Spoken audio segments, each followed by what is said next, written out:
Hello, Raptors fans, and welcome to Raptors Report. Today we're going to be looking at the Raptors' recent four-game performance and examine whether it's time to start worrying. The December Raptors have me feeling a little like this. All right, move on. Nothing to see here. Please disperse. Nothing to see here, please.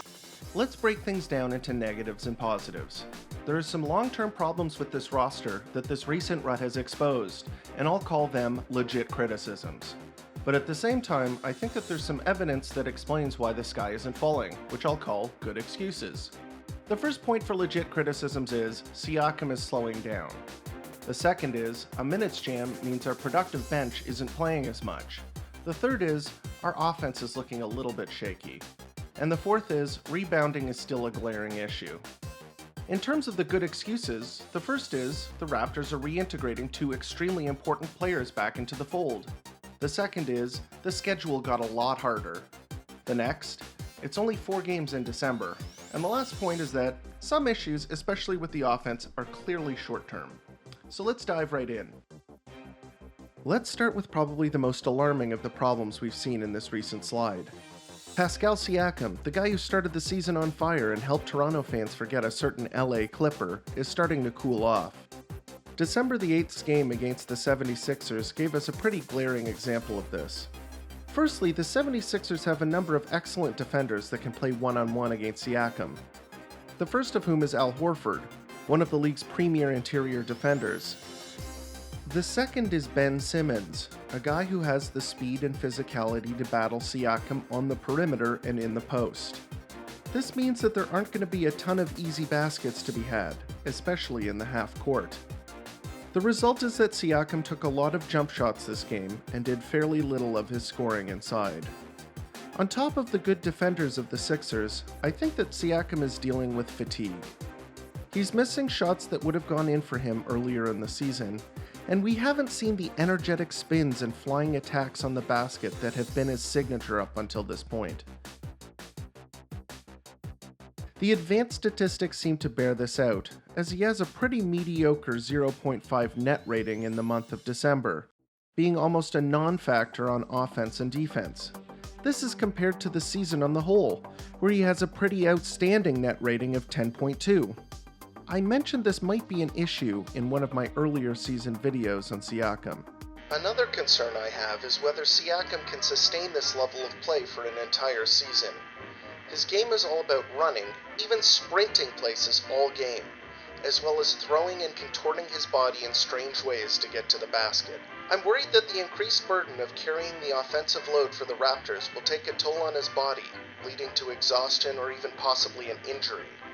If Siakam appeared a bit tired in the 76ers game, the very next night the Raptors played versus the Bulls, and it was even more evident. Siakam looked pretty lethargic on defense, and on offense, he continued to shoot jumpers over attacking the paint. The Raptors even played some zone defense late in the game, I believe in an attempt to save the tired legs of the Toronto Raptors squad, as you don't have to chase after players as much in the zone.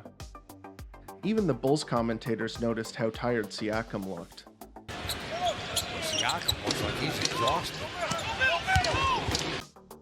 There are a couple of things I think the Raptors can do to keep Siakam fresh as the season wears on. The first of which is managing his minutes.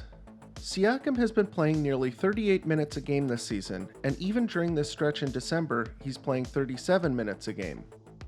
I think shaving these minutes down will help keep Siakam from wearing out, and giving him a longer breather on the bench can go a long way in terms of keeping his energy up. The next is lowering his usage. Siakam started the season with a usage of 32% in October, meaning he used about a third of the Raptors' possessions when he was on the floor. This has dropped a bit since then, but the Raptors could reduce it further if they want to. And those 2 points add up to other players need to step up. If you want to lower Siakam's minutes and usage, that means other players are going to have to step in to play those minutes and take those shots. We'll see if the coaching staff makes the decision to allow that to happen. This dovetails nicely into the next problem, which is that there's been a big minutes crunch that has severely restricted the minutes of the productive Raptors bench. In November, the Raptors had a very fun and effective bench unit that I detailed in one of my more popular videos.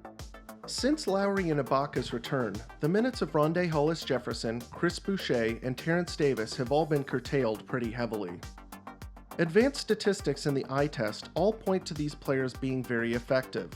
They brought energy, hustle, and lots of other skills to the table that I felt gave the Raptors a different look when the starters left the floor. Chris Boucher has gone from averaging 16 minutes a game to 7. Terrence Davis has gone from 21 to 14, and Rondae Hollis-Jefferson has gone from 24 minutes to 15 minutes. I feel like these guys can contribute more than they're currently being asked to, and it remains to be seen how upper management and the coaching staff will handle this issue.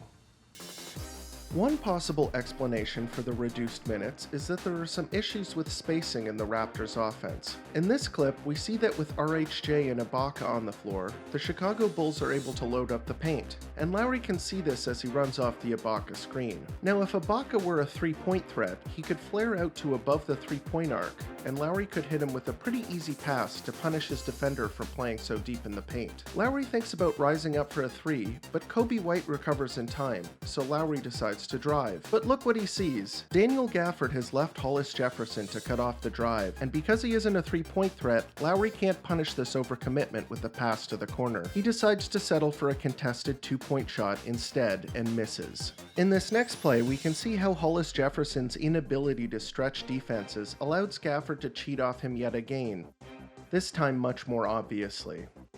Guards are far less inclined to drive when they see a big lurking in the paint. And towards the end of this possession, the Bulls have 4 players all standing on the strong side of the floor. The Raptors still manage to get a decent look at a 3, but miss anyway. Another issue is that the Raptors are missing a lot of good-looking shots that they otherwise have been making at a good clip. For example, towards the end of the first half of the recent Heat game, the Raptors missed all of their final 5 shots, and 4 of them were decent looks at the basket, including this airball layup from Siakam, and this wide-open mid-range shot that Ibaka has shown the ability to knock down. In this clip, Van Vliet jumps out on one of the Raptors' few fast break opportunities, but is unable to finish at the rim. Lowry caps off the half with an, interesting shot. In the past 4 games, the Raptors have been shooting 63% at the rim, and less than 30% everywhere else on the floor. Oddly enough, this is probably a good sign, as it is so far out of whack with what the Raptors have been doing for the rest of the season that it's almost certainly an aberration. And in many of the games, the Raptors were still within striking distance because of their strong defense. As you can see here, the Raptors are one of the strongest three-point shooting teams in the league, so this probably isn't going to last. The last and I think most pertinent issue with the Raptors offense has been working Lowry and Ibaka back into the fold. Lowry missed a total of 11 games, and Serge Ibaka missed a total of 10 games. And while this may not seem that significant, losing those 2 players has changed the dynamic of the team quite a bit. It would be a bit different if the team struggled without these 2 players, but they didn't, so the situation isn't quite the same upon their return. Things have not been going as planned, as Lowry has been up and down, but Ibaka has been consistently pretty negative. Lowry has had 2 terrible shooting games. One versus the Heat where he shot 2 of 18, and one versus the Bulls where he shot 3 of 15. But he also had pretty strong performances versus the Rockets and 76ers, where he shot 5 of 8 and 7 of 14 respectively. Ibaka, on the other hand, hasn't shot over 50% from the field so far, and has looked pretty out of sorts on both ends of the court. Bringing them back into the fold will be a work in progress. The last issue that I'll touch on today is the Raptors' poor rebounding. The Raptors started the season as a poor rebounding team, and has remained a poor rebounding team through the first 3 months. The Raptors are dead last in opponent rebounding, and I don't foresee this changing, as it's an issue baked into the roster as it's currently constructed. Marc Gasol is easily one of the Raptors' best defenders, and is a huge reason why they're so good on the defensive end. On the other hand, he has never been a great rebounder, and at his age, he's slowed down even more in this regard. Siakam, as well, is not a great rebounder at the 4. And while OG and Lowry are good rebounders for their positions, If they play Fred VanVleet alongside Lowry for any period of time in the future, the team will continue to lose out on the boards. Outside of a big trade, this problem will be very difficult to fix. Well, that about wraps up this episode of Raptors Report. I want to apologize for the tardiness of this video and the lack of analysis of the Clippers game, as I've had to deal with some minor personal issues that pushed back the release of this video. I decided to release the video as is in order to continue producing content on a weekly timetable. But that said, if you like the content anyway, please feel free to subscribe. At the time of the release of this video, we're right on the precipice of 1,000 viewers. Also, follow Raptors Report for additional Raptor thoughts. Finally, thank you for watching Raptors Report, your source for in-depth Raptors content.